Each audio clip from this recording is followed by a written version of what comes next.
Somewhere in your head right now, a voice is talking. It has opinions about this video. It has opinions about you. It told you this morning that you'd start that thing tomorrow instead, and you believed it, because you always believe it. You've believed it for so long that you think the voice is you. Miyamoto Musashi stopped believing his at 21 years old, in the middle of a duel, one heartbeat before it would have killed him. What he built afterward was a method so cold, so contrary to everything his teachers taught, that a Zen abbot reportedly told him to abandon it or leave the temple. He left the temple, he kept the method, and he went on to fight more than 60 duels without losing one. The masters of his era trained students to quiet the mind, to dissolve into no thought, to become water. Musashi tried all of it and decided it was too slow. He wanted something a soldier could use by Tuesday. So he built a system that treats your own mind the way a general treats an unreliable advisor. You listen. You verify. You never, under any circumstances, hand it command. That framing is why the monks called it forbidden. They believed the self should be dissolved. Musashi believed the self should be demoted. This video walks through his method in 5 stages, the same order he built it. Before we start, subscribe and drop one word in the comments. The thing your mind talks you out of most. Training, sleeping, starting, finishing. One word. I read them, and honestly, the comment section on these videos is the best free data on human weakness you will ever find. Now let's begin. Kyoto, 1604. Musashi stands across from a swordsman of the Yoshioka school, one of the most prestigious fencing families in Japan. He is 21. He has been fighting duels since he was 13. His body has done this so many times that it moves the way water finds a slope, without deliberation. The opponent shifts his grip, and in that instant, a thought arrives in Musashi's head, fully formed and very confident. He's faster than you. Notice what the thought did. It didn't announce itself as a guess. It arrived dressed as a fact, and for exactly one heartbeat, Musashi's body listened to it. His weight settled back. His timing broke. The opponent's blade passed close enough that Musashi later claimed he could read the smith's mark on the steel. He won anyway, on reflex and luck.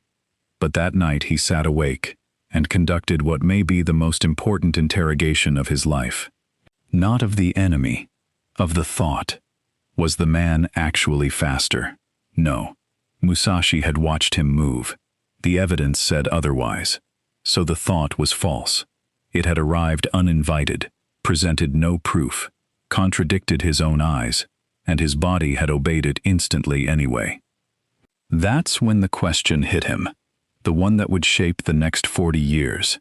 If my mind can lie to me in a duel, when everything is at stake and I'm paying maximum attention, what is it doing during the rest of my life, when I'm not paying attention at all?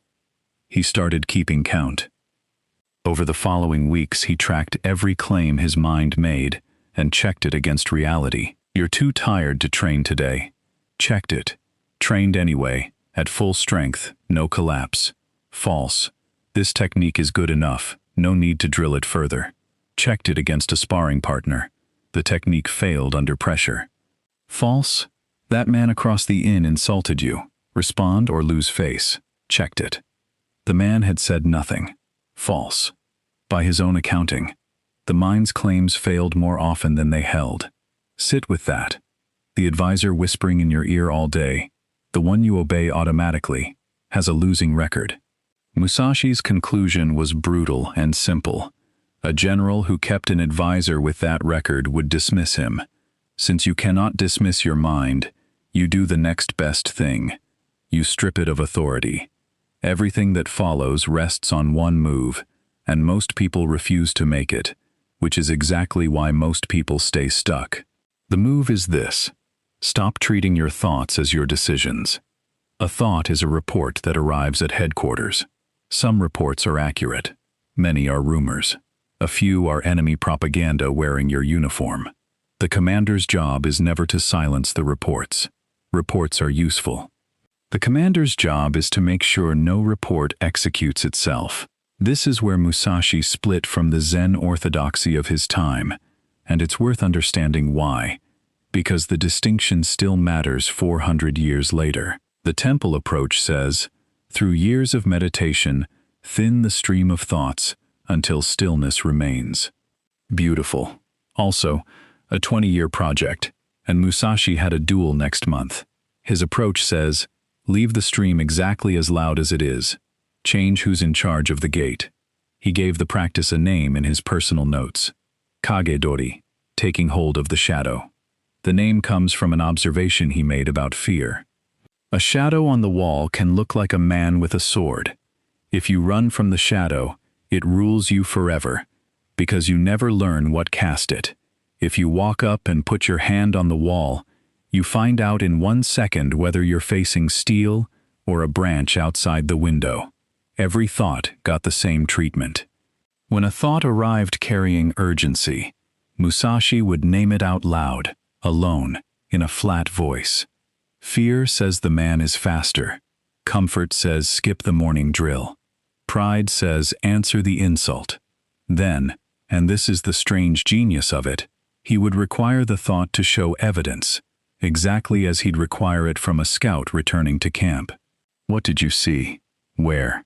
How do you know? Try this once and you'll discover something unsettling. Most of your thoughts, cross-examined for even 5 seconds, have nothing. Fear says you'll embarrass yourself in the meeting.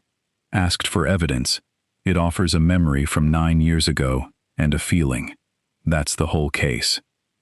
A report that flimsy shouldn't command a dog, and it's been commanding you since childhood. One warning before we go further, because Musashi wrote it down and it matters. Naming the voice does not mean fighting the voice.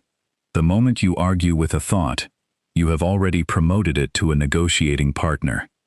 Generals don't debate rumors. They note them, weigh them, and give orders. The mind gets a hearing. It never gets a vote. Interrogating thoughts works when you have time. Duels don't give you time. Neither does the moment your alarm goes off, or the moment someone insults you, or the moment the dessert menu arrives. So Musashi built a second mechanism for speed, and it's the one piece of this method you can install today. He noticed that every thought which later proved false had arrived with the same signature, heat and hurry. The lying reports always demanded immediate action. Strike now, quit now, answer now. The accurate reports, the ones grounded in what his eyes actually saw, were calm. They didn't push. Truth, he wrote, stands still and waits to be examined. Deception runs because it cannot survive examination. From this, he made a rule, and he followed it with the rigidity of a man whose life depended on it, because it did. No action on the first breath of any strong feeling. One full breath between impulse and movement. That's the entire rule. In a fight, one breath was the maximum he could afford, and it turned out to be all he needed, because the false thoughts couldn't survive even that. Fear screamed retreat. He breathed once, and in the space of that breath his eyes reported the actual distance, the actual angle, the actual opening. The scream deflated. The real information remained. Outside of combat, the same rule dismantled habits he'd carried for years. The urge to drink arrived hot and urgent, as it always had. One breath. On the other side of the breath, he'd ask the only question that matters. Is this order coming from the commander or from a shouting messenger? 9 times out of 10 it was the messenger, and a messenger, ignored for one breath, loses most of his conviction. Ignored for 10, he goes quiet. Urges are not armies, they're bluffs, and bluffs have no second act. Understand what this rule is really doing. Your mind's power over you lives entirely inside a gap of about 2 seconds, the window between impulse and action where no examination happens. Close that window with a single breath, and you haven't suppressed anything, silenced anything, or won some heroic inner war. You've simply moved the decision from the messenger's mouth to the commander's desk. That's the whole trick. It fits in a breath. If this is landing, do one thing for me right now. Subscribe and comment the last time your mind sent you a report dressed as a fact that turned out to be pure fiction. Naming it publicly does something private willpower can't, and you'll see why. The interrogation handles daily thoughts. The one-breath rule handles impulses. But Musashi found a category of thought that survived both. The deep fears. The big ones. Death, disgrace, failure in front of everyone. These didn't arrive as hot messengers. They lived in the walls. They colored every decision from underneath, quietly rigging the game before any thought even surfaced. His solution sounds like something a therapist invented last decade, except he was doing it by candlelight in the 1600s, and his version had teeth. Every evening, he would sit and deliberately summon his worst outcome in full detail. Losing a duel, the blade going in, the specific shame of his name spoken with pity in towns he'd walked through as a champion. Most people flinch away from these images within seconds, and that flinch is exactly what keeps the fear in power. A fear you refuse to look at gets to remain a shadow on the wall, man-sized, sword in hand. Musashi stared at each one until it finished, then ran it again, and again, night after night. Here's what he discovered, and modern exposure research would eventually confirm the mechanism. A feared image, viewed deliberately and repeatedly, wears out. The 10th viewing produces a fraction of the dread of the first. By the 40th, the mind is bored. The image that once controlled his entire posture in a duel now had the emotional weight of an old story someone else told him. This changed his fighting in a way opponents found genuinely unnerving. Contemporary accounts describe men rattled by his composure before a single blade was drawn. They were standing across from a man threatening him with death, and the threat was inventory he'd already handled 400 times in a quiet room. You cannot blackmail a man with a letter he has already read aloud in the town square. The application is direct, and it isn't comfortable. Whatever your mind uses to steer you, the bankruptcy, the rejection, the public failure, that image is only powerful because you've granted it the mercy of darkness. You've seen its silhouette 1,000 times, and its face never. Sit down tonight and watch it in full, start to finish, and again tomorrow. The first viewing is genuinely bad. That's the tax. Every viewing after gets cheaper, and somewhere around the second week, the thing that ran your decisions from the shadows becomes just another report on the commander's desk, filed, examined, and dismissed. There's a failure point in every self-mastery system, and Musashi hit it around a year in. The method worked. His mind had gone from tyrant to advisor, and then, slowly, the old regime started creeping back. Thoughts began executing themselves again in small ways. He skipped the evening rehearsal twice, then 5 times. The one-breath rule got a little porous around food and comfort. He worked out why, and his explanation is the most quotable thing in his private notes.